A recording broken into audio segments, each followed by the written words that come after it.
Good morning, everybody. Could you please pass these around? Okay, we're all in the same boat. I actually wanted to, good morning.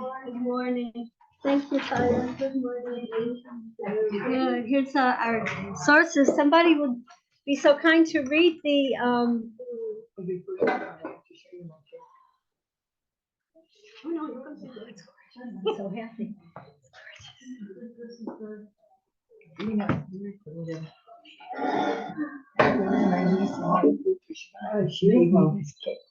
Oh wow! Ooh.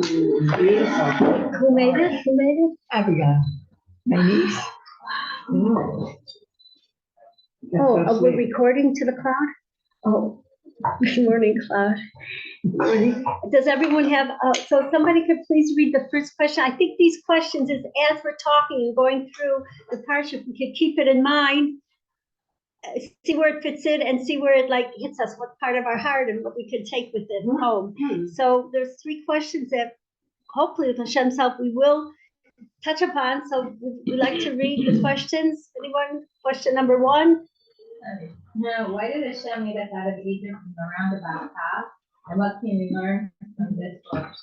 Thank you. Because the straightest way would have been from Egypt through Gaza, through the Yutsuah of Gaza, the Gaza strip, but he didn't. He took us around Plishtim and around circuitous. Why? I know that I thought Moshe led us. So, is there a place where it says that Hashem told Moshe which way to go? Yeah, we're going to even get to there. Okay. Right, exactly. And the second question, would you like to read? That's okay. Only if it's fun. I thought we were going to read and discuss, and then we're going to discuss. So there's a quick second question here. Good morning. How about redemption? No, number 2. That's number 2. No, that was number 3. What encouragement and hope does this give us? The fact that Hashem led us in a circuitous way, we didn't come here straight. What can we learn and become hopeful for about that? Because our lives and the situation of the Jewish people and the war and the Hashem soon coming Mashiach has a lot of parallels to leaving Egypt. This is one of them. How can we have hope? How can that make us more hopeful, more encouraged, more happy? So that's the next question. And the third question? How is the redemption of Egypt different than the final redemption? Oh, so there are differences as well. There's a lot of parallels of this redemption and a lot of differences. So let's zoom in and talk about what's the same and what's different.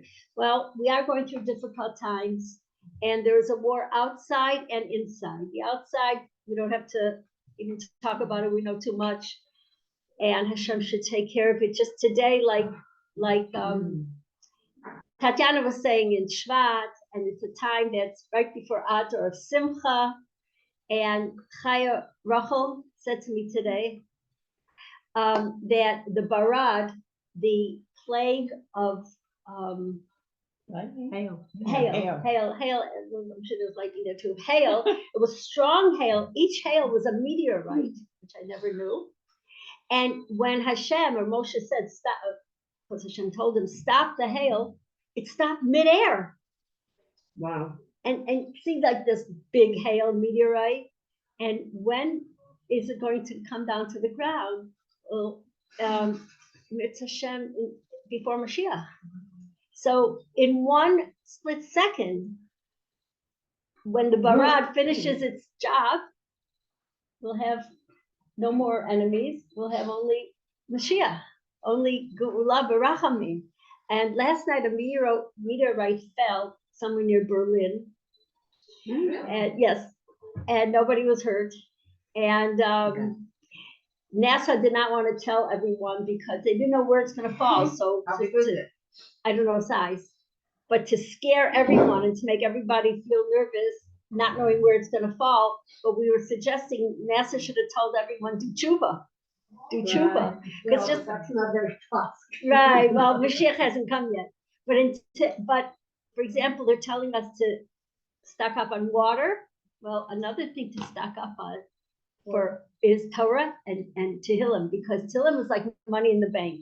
Right now, I don't need it, but let's say something happens and I'm going to need a lot of money. I got it in the bank; it's waiting, and that's the Tehillim that we're stocking up in the future. And also, I heard about Simcha, that a person should be happy, meaning that when days come when I'm not so happy, I'm going to have in my bank joy. I'm going to just take it out, I'm just going to take out the joy when I need it. And I'm putting it in, I'm making deposits of happiness in my bank account. So the war inside of us are questions and fear and heaviness.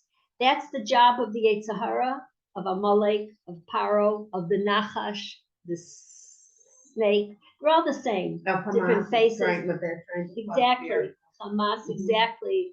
Hezbollah, what's their names? Mucky and Schmucky. Yeah, we don't even give them the right names because they don't deserve Mucky it. and Schmucky.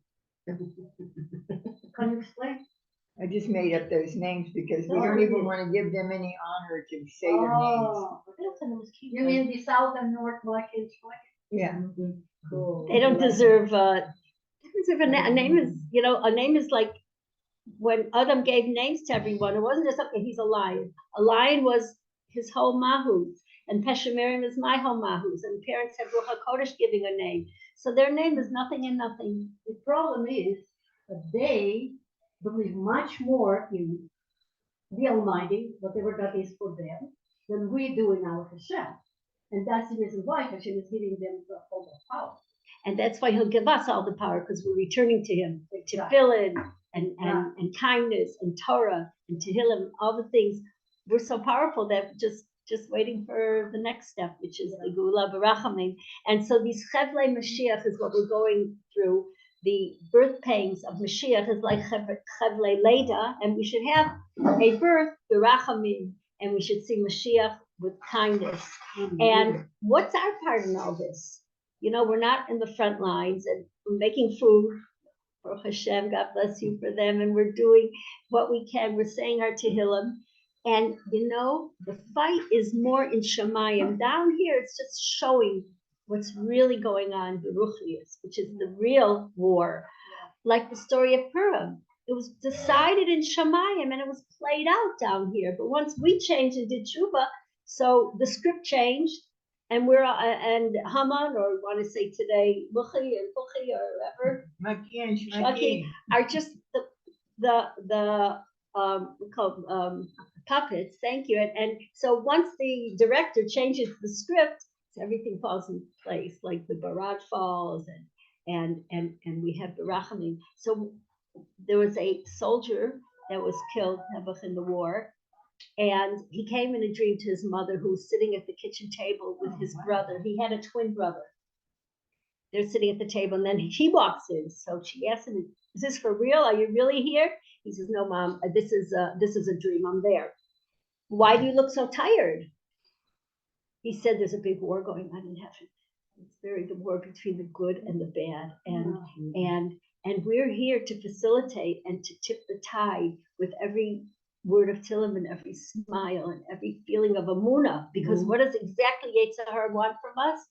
To be weak, to question Hashem, to say there's no hope, God forbid, because there's always hope. And then he gets us, like you were saying, that's what Hamas does. So that's a spiritual war. And so let's fight it in our, I would say, little way, but it's really our big way. It's really another thing, like in Purim, it was happening. It wasn't like when we read the story, it sounds like it just happened like in a week or two, like the whole thing, and so we see the miracles. But the truth is, when it happened, I think it was 11 months or Yeah, so people didn't really see the connections and the miracles of everything, So sometimes you have to step back and look at the bigger, and how it's all connected. take ourselves out a little bit. It's like we're watching the show. Right. And wow, the next chapter, the next scene. Right. There's so many miracles happening right now.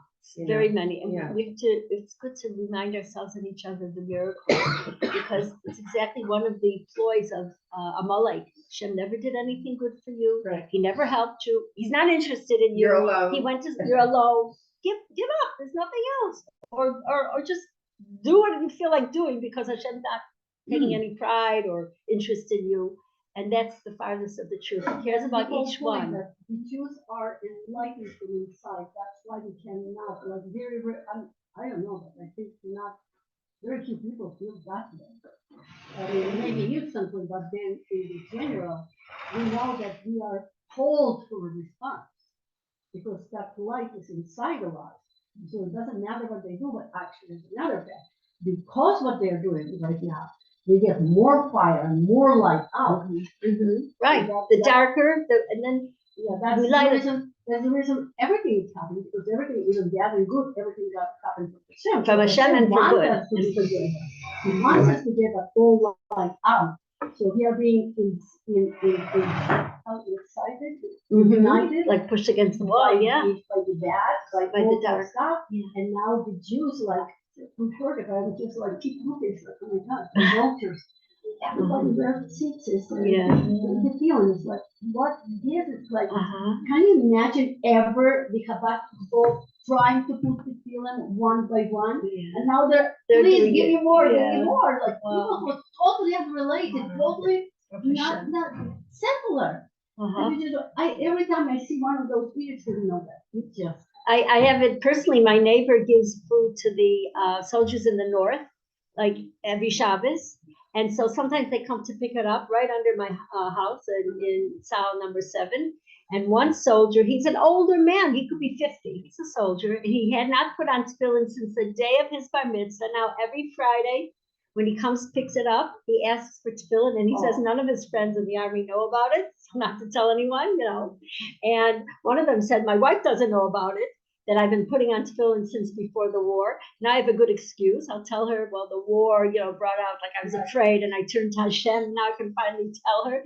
So there's an awakening, like you said, and that awakening comes from the darkest places, which we're going to see very soon, is one reason why Hashem brought us from Egypt to Israel in such a circuitous, roundabout way from his love for us. This is the gullus. And what we have to do, we don't have to change 360-degree change. We don't have to turn ourselves into a pretzel. Firstly, it's not possible, and it's not pleasant. What we have to do is simple, it's possible, and it's even sweet. It's even pleasant. That will change the whole picture of the whole world. The whole world, from darkness to real light. So real light. I have a question. I've never studied so much what's in Shemayim, but I thought it was all good in Shemayim. What is the evil doing up there? Where's evil in Shemayim? Well, you So said there's a there- war there- between good and evil. Oh, right. You're right. Heaven is only good. The highest part, like on Purim, we say, get drunk till there's no difference between cursed is Haman and blessed is Mordechai, because up there, when we're at a place of above das, when we're drunk, we're not thinking, right? We can't drive, you know, get daven marav. So when we're above das, which is the highest place in heaven, as you said, there is no difference. It's only good. there are levels, lots of levels. You go to level until you get to the actual light to Hashem. So way before that, there was the war in the heavens, we say, but not the highest heaven. The layers. Lower. It's a good question and a very good answer. A very good question. Thank you. So from this darkness, it's from the moment of creation, for Hashem to create the whole world, he had to take himself out and then put one beam of light. And this beam of light started creating not material stuff, but spiritual stuff. And there's layers, because from infinite to become finite, you can't just boom, boom. So he had to go through layers and layers. Even the world, like the earth and the stars and everything, was only at the beginning, it was all spiritual. There was no materiality there yet, until it became finally settled down. And even Adam was not he created from the dust of the earth, so to speak, But what kind of dust of glory? It was steel, because for Hashem to come to materiality, he can't. I mean, he can, of course, he can do whatever he wants. But the whole point is that touching that, it was still spiritual being. That's what it said. The Adam, the first primordial man, he was so tall that he was reaching from the earth to heaven. That's how huge he was. So it wasn't a human being; it was a being of light. Now you understand more? No. So it, Wait a minute. just, Maybe just when we layers, have, we can, layers. maybe Elisha will be clear in this. Thank you for your clarity. You know, the darkness, from the darkness comes the most light. When we're in a cave and we light a little match, all of a sudden we can see everything. But we're in a bright room, you know, with the sun, and we light a match. Remember one day we lit a match and we didn't know if it was lit still? We had, remember? Yeah, it was the Hanukkah or sunshine. something? Yeah, so a match gives no influence in the sun, but in a dark room, and that's with us too in our neshama. We're in a faraway place. The smallest thing we do gives Hashem so much nachas, gives so much light in the world. That's one reason, and hang on, why we're far. Why The whole purpose of creation is to make this the dwelling place for Hashem. Now, if there's only light, of course it's a dwelling place for Hashem, right? So Hashem wants us to choose the good. right from So there can only, we can only choose if there's also darkness, so that we could choose the light. and there's bad, and so we choose good. Angels, they don't have they're so They have close to no Hashem. free will. And he gets a lot more nachas from us, who Sheva Yipol Tzaddik become. A tzaddik can fall 7 times. That means 7 mistakes, God forbid 7 sins, and then he comes up. And Hashem loves that. I'm not giving up. I'm still coming up. And so from the darkness comes this real light. Hashem is putting us through these years of gullahs, or being far from him, to come to the realization with humility, with love to Hashem, that without Hashem, there's no chance in the world. And with Hashem, everything is possible. Then Hashem shows himself to us, and he starts to reveal his hadras panim, his love, his closeness. And it's all from Hashem, my health, my parnasa, my relationships, even my ruchnias, my spiritual. As much as I work, it's because Hashem gives me that desire, gives me that ability, gives me the mind to learn Torah. And when I realize this, it calms me down. I'm not alone. It's not all on my shoulders. And it also empowers me. I can do it because I'm not alone. Hashem is with me. Hashem has my back. And this happened when we left Mitzrayim, and this is happening today to all our people and to each of us. So the Parsha begins with a very interesting pasuk. We wrote it here on the paper with Hebrew and English next to it, so it's like sort of easy to connect the Hebrew and the English. Somebody would like to start reading like a line of, our pasuk starts with this, chapter 13, pasuk Yud Zayin. I think I can do it. Great. Ve'yehi Beshalach Paro et Ha'am. Yes, good in English, please. Now when Pharaoh let the people go, Lo nacham. done. Oh, you did beautifully. Thank you. Who would like to continue? We're sharing the wealth. Hello, Nacham Elohim, Alex 16. Hashem did not lead them by the way of the land of Kikalofu, although it was near. Ki amar Elohim v'hinachem ma'anet. For Hashem said, the people may have a change of heart. Yiroisan milchama v'shavur Mitzrayim. When they see war, and return to Egypt. So Hashem took us far away because he was afraid if it's too direct, we'll just turn on our back on it. But this way, okay, I can't go back, so I might as well go forward. And wow, I'm so glad I did. I'm so glad I didn't chicken out and get, yeah. So the next pasuk it says, "Vayasev Elokim." The word "vayasev" is like sivuv. He took us in a circuitous way to get here, and Rashi says something very beautiful on this. He says, he circled us from the straight way, straight and easy path, to the mixed up, convoluted way of circuitous way. Why did he do it? This is the story of our lives. We're trying to get to our yad, to our destination. We're trying to be good people and kind people and do what's right. And we're getting so many things in the middle that are holding us back or pushing us back or getting us off track. Why is this happening? And we're about to talk about why, because this was the direct way. And what did Hashem do? It's so beautiful. It says here, "V'chamushim," we came out of the land of Egypt. We came out with enough things that we needed for the desert. We can't go buy anything at Yesh or at on the way. There's no on the way. And we came fully equipped and fully prepared. But the word chamushim, prepared, also comes from the word chamesh, 5. 1 of every 5 Jews left Egypt. 4 of every 5 Jews were killed in the plague of, who remembers, darkness. Hashem, even though they were assimilated and on a very low level, he had mercy on their honor. And so he killed them, or they passed away at a time when it was dark, so no one should see.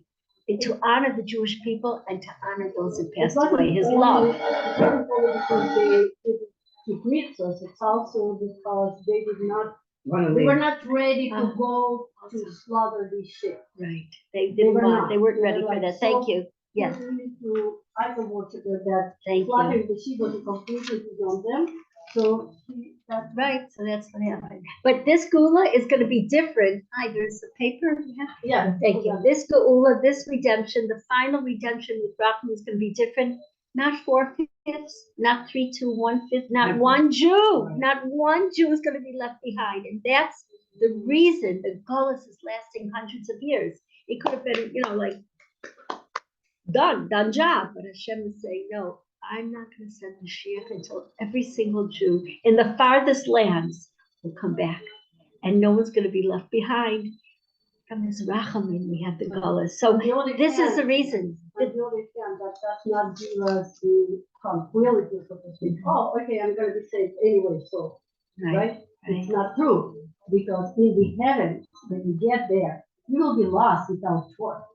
So those who study Torah and get all this ammunition, like guilt, like you're saying, that's what we need, then you're going to be prepared, you're going to be listening, because it's going to be a much higher learning out there. Beautiful, Those thank you. who are not ready, they will be like blind and Won't appreciate it people. even, right. It's like, what I'm doing here, what is this for? They won't Exactly. understand it. Exactly. So the reason for kibbutz nidachim, the reason that we were brought to Egypt all the way around, the reason that there are Jews today in Cambodia, in India, in Manhattan, it's not just geographic distances. There are Jews today in Yerushalayim that don't know about Torah and mitzvahs. In the middle of the holy city. I read about once a Baal Tshuva. He came back to Judaism in his 20s. He had grew up, everything in Jerusalem, Yerushalayim, Ir HaKodesh, never was at the Kosa. It wasn't on their radar. It wasn't even a point. Yeah. He was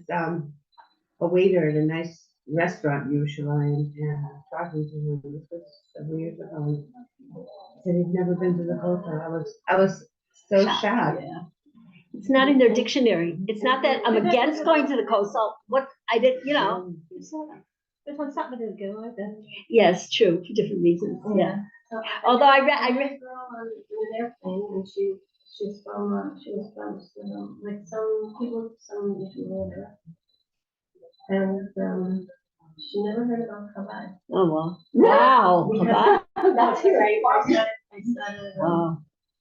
I started speaking. First, I asked her, "Are you Jewish?" And we'll talk about the 7 mitzvahs, but then they just started speaking generally about mitzvahs, and then I just mentioned something like, well, Baba Shemenda said something from above, and she said, who's that? Wow. Wow. And I said, oh, you probably know there's Chabad. What? What's that? Oh. But she's a Jew, like you were saying.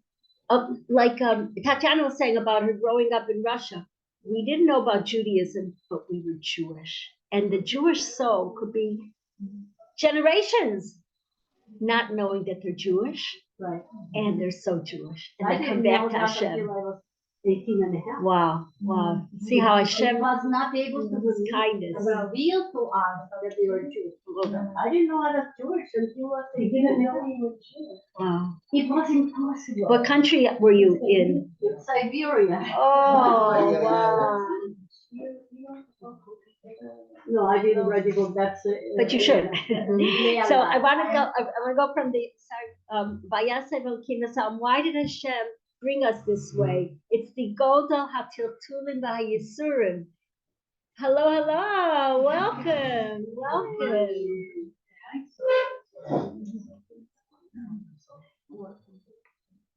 Wow, what does our honor do today?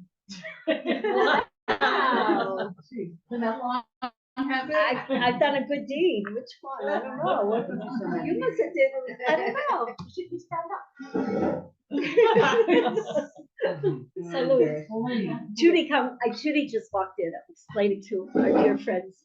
So we're asking, why did Hashem bring us to Eretz Yisrael? Not the straight way, but all a circuitous way. And this teaches us about the long Golus. That Hashem there are Jews around the whole wide world that will be brought back before the last Geula. No Jew will be left alone and forsaken, not in Moscow and not in India and not in Colorado. And No Jew left behind. Not one. See, because in Egypt, 4/5 were left behind. They were killed. You were saying because they didn't want to come out. Yeah. Thank you. And so, according to every opinion, not one Jew will be left alone in this Geula. And that's very well why the Golus is lasting for so many years. Now, what happened in the sin of Adam Harishon, like we were talking about, and Tatiana was talking about, when he sinned, there were pieces of Kedusha, Nitzutzot, sparks, Chalakim of holiness that fell all over the world. And they went into different things, inanimate items like a stone, flowers, animals, people. And until all those sparks are brought back to Hashem, which is our job, through our mitzvahs, through our smile, through our tehillim, through our bracha shahakol. Rabbi Levy was our teacher in Detroit. Maybe someone had him in Neve Yerushalayim because he was our 12th grade teacher. Then he moved to Yerushalayim from Detroit. And he taught for many years at Neve Yerushalayim. He lives in Beit Vegan, and Hashem should give him a refuah shalema, Yaakov ben Ellis. He said it could very well be that the Vietnam War was that Jewish men, teenagers, should come to Vietnam and make a shahakol. Because in that part of the world, the sparks were not uplifted yet. Because when's the last time a Jew was in Vietnam before the war? I have a relative who lives in, I think, Cambodia or something. But today's different. We're talking about that. Far away, far away. But Misham, he's bringing up sparks there too. And so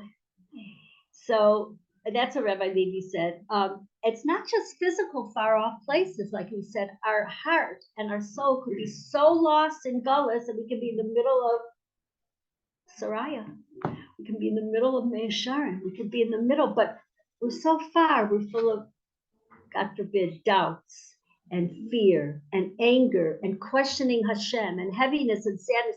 That's not the place of a Jew. That is Golus.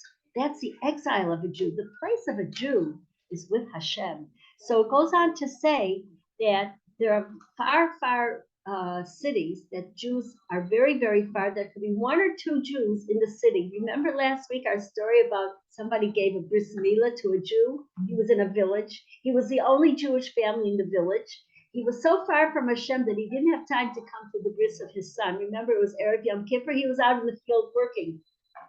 And look, Hashem cares so much about him that he sent the Moel from a different city who walked 2 hours to get there to do a milah on his son.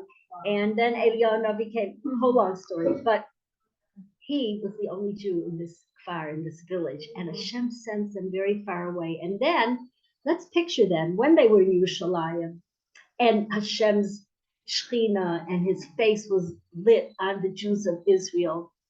Eretz HaKadosh, the land of holiness. They fell.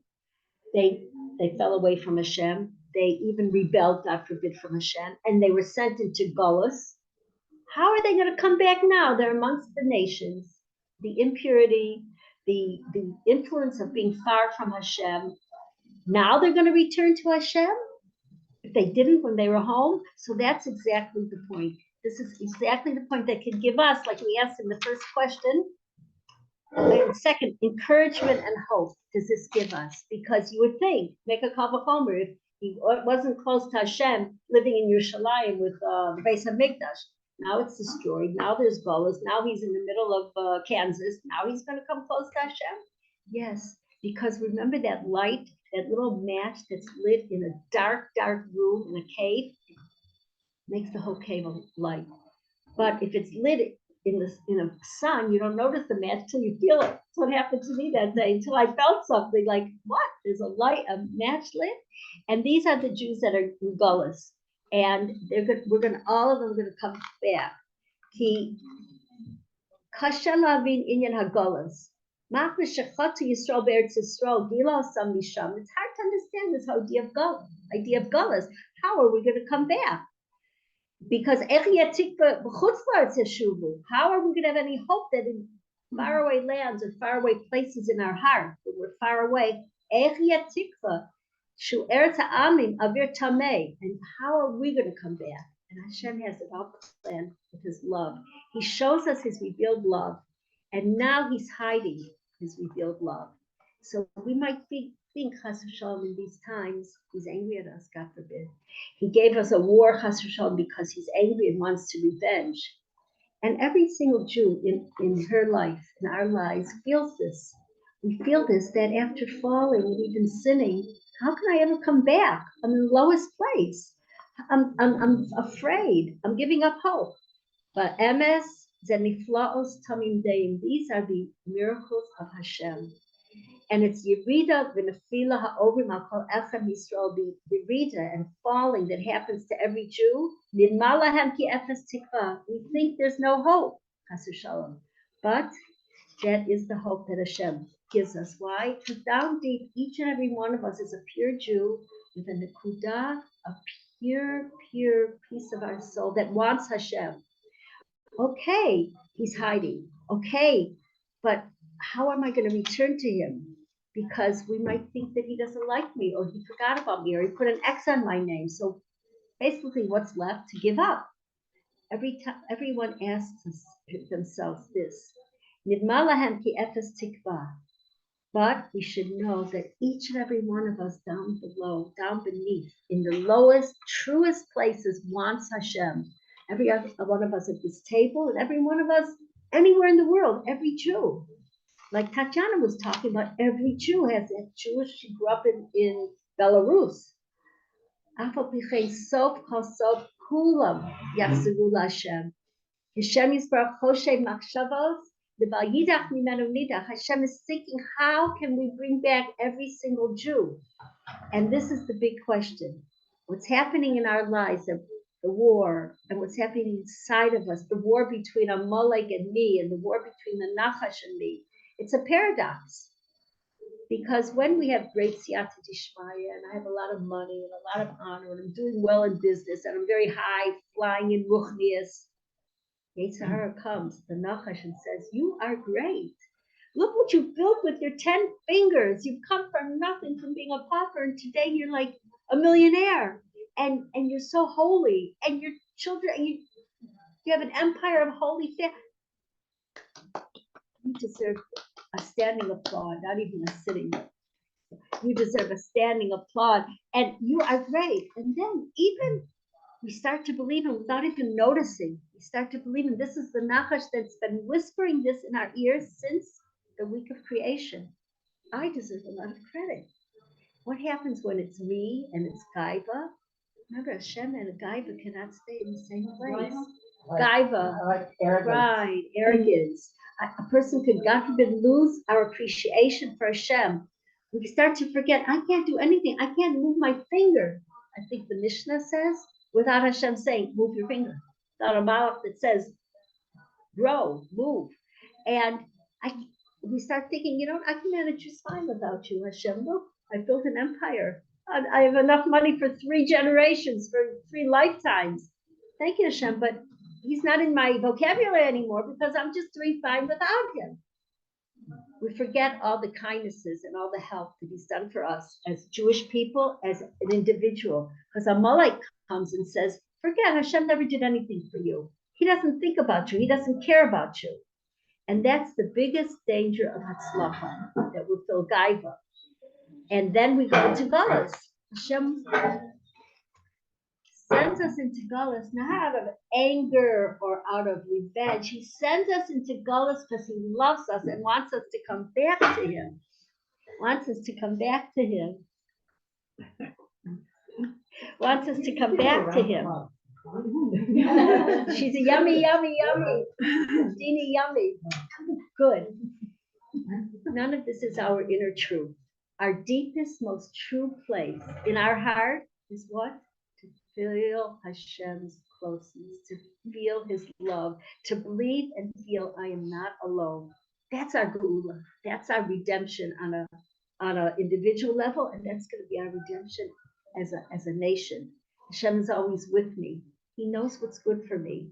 And even when we're down or we're flying with success, it's not an outcome of my abilities or my lack of abilities.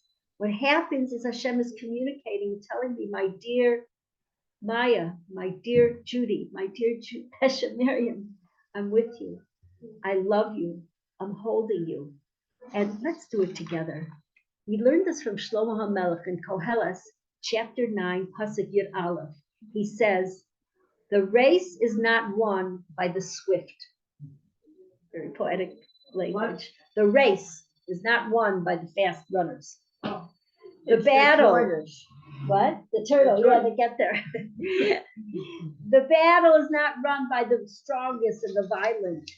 The bread is not won by the wise, and the wealth not made by the intelligent, nor is chayv, favor, by the learned.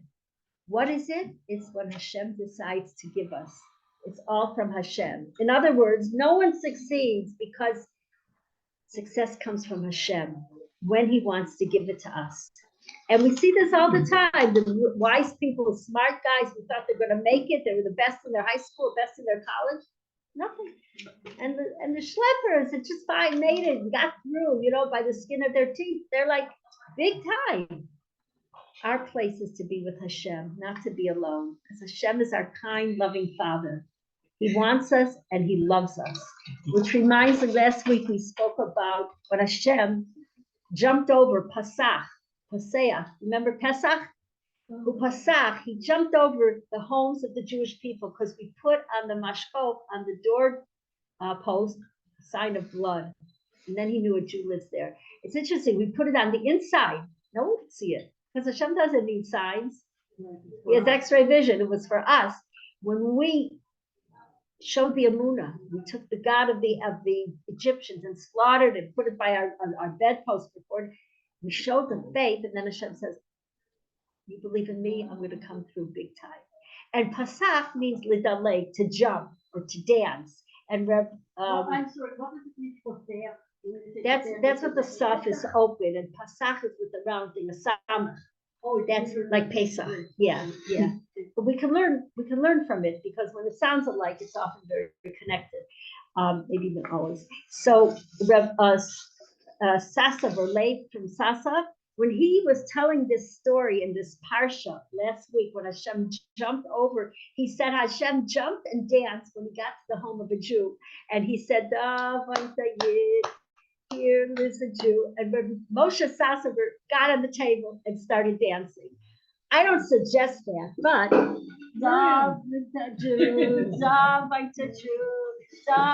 he was so happy. And what were these Jews? The lowest of the low, the 49th level of low. And he was so proud and loved, and he was so happy. He was dancing. Here lives a Jew. Here lives a Jew. Here lives a Jew. Here lives a Jew. Here lives a Jew. Thank you. We learned from Rav Moshe Sasa. And when we do what they did, it's like, yeah. That we're Jewish. And he loves the lowest. It's Lacha. And so when I leave Hashem, I think it's all me. That's Gaiva, and Hashem doesn't like Gaiva because I don't need him. The snake whispers, "You don't need anyone or anything. You are the king. You're the queen. You don't need God." The snake. It doesn't. Who believes in snakes?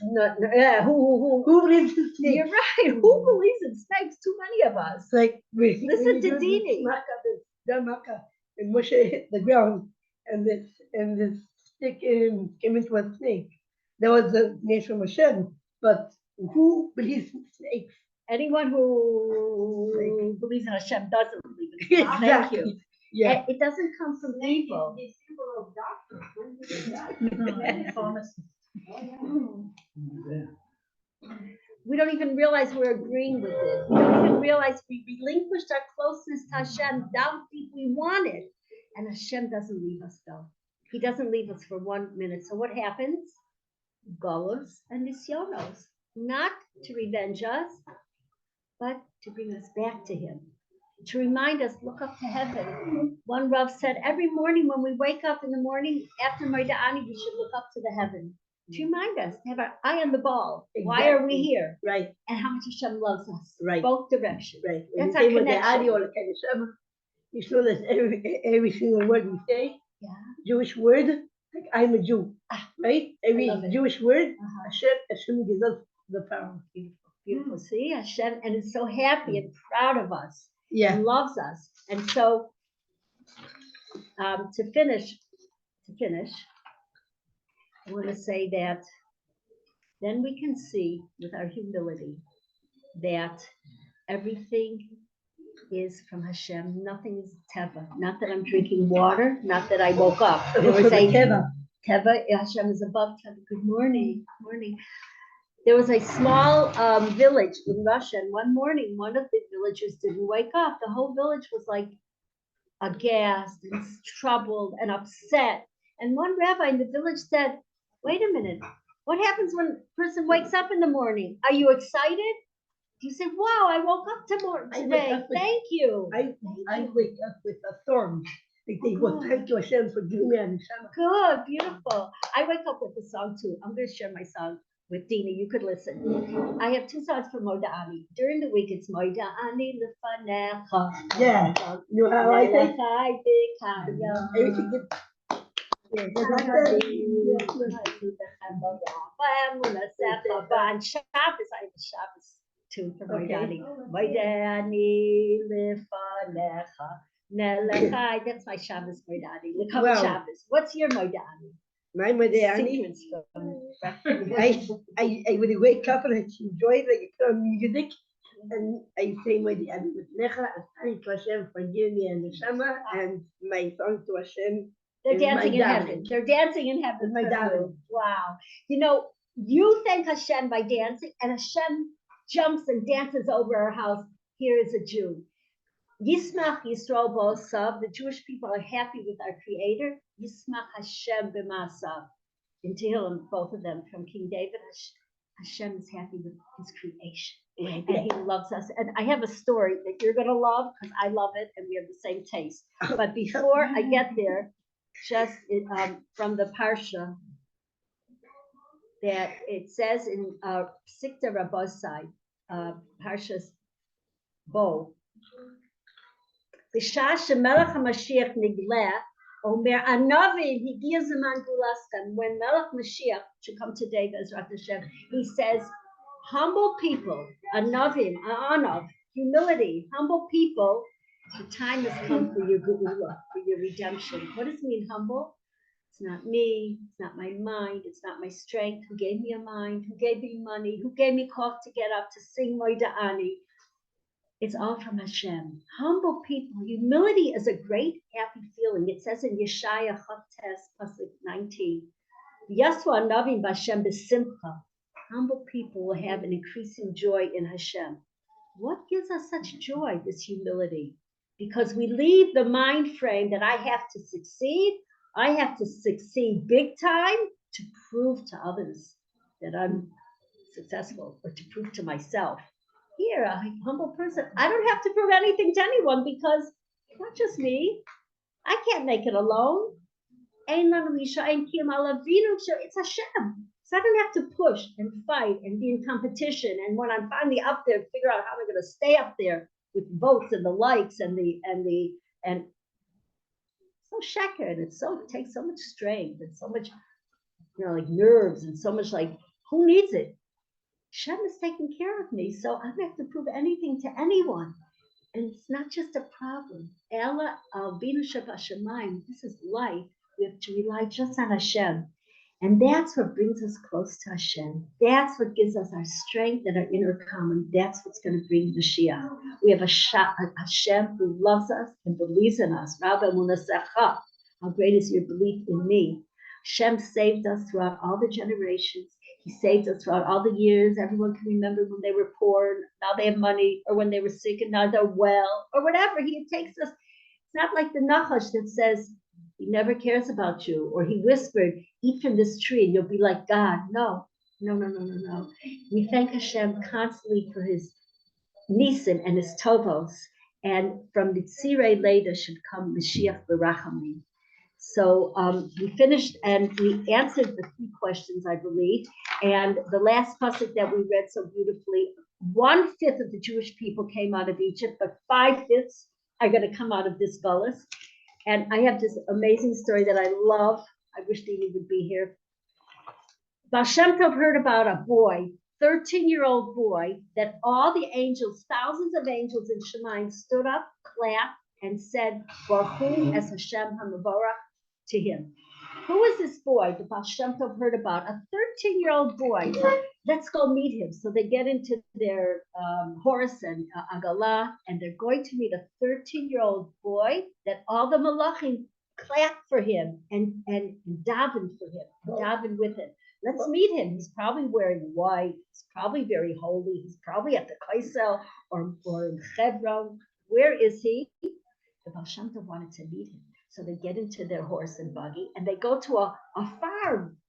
And they're told, this is the boy. He's a farmer's boy. He looks like, what's his name? The farmer boy, Tom Sawyer. He has a straw hat. He's eating some straw in his mouth. He has dungarees. He has shleikes, those suspenders. And he has that hat on. And they say to him, are you the boy that thousands of angels answered Baruch Hashem HaMavorach? He looked down, he put his hat over his head, he was embarrassed. Please tell us your story. They were surprised to see him like that, barefoot, of course. He said, well, look, I'm a farm boy, and my dad's a farm boy, and I have a lot of work to do here in the farm. And he got all embarrassed, but he said, look, I'll tell you, I woke up one morning, I said, Pa, when we were getting the eggs and we were chasing the cows and we were rounding up the chicken, I said, Pa, I heard that when you turn bar mitzvah, you should go to shul.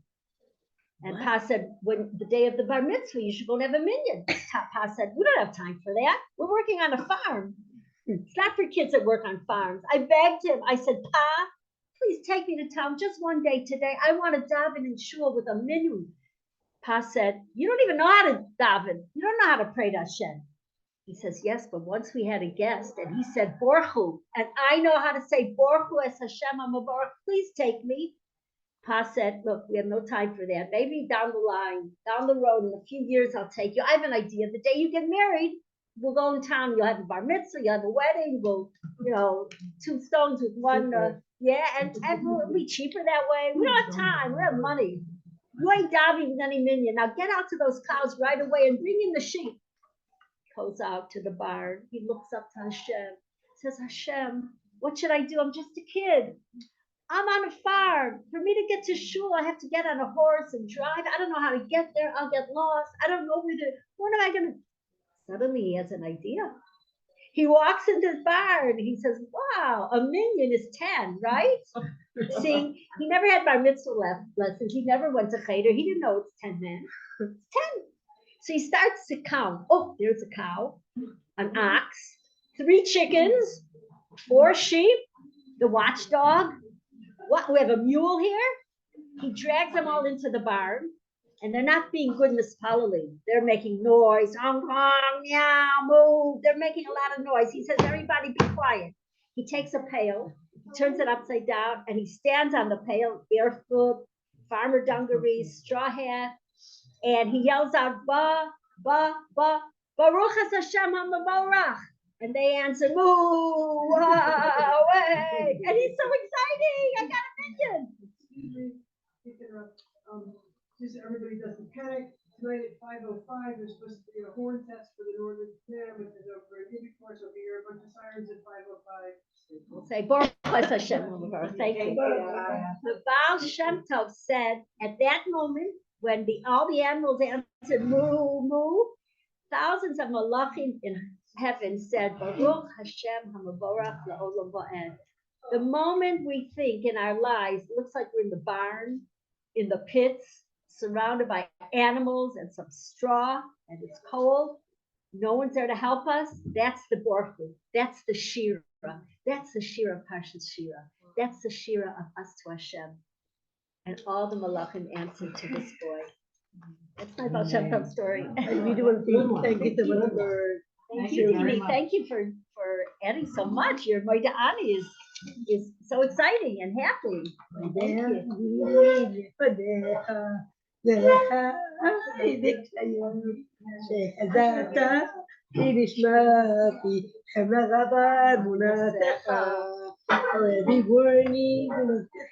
you.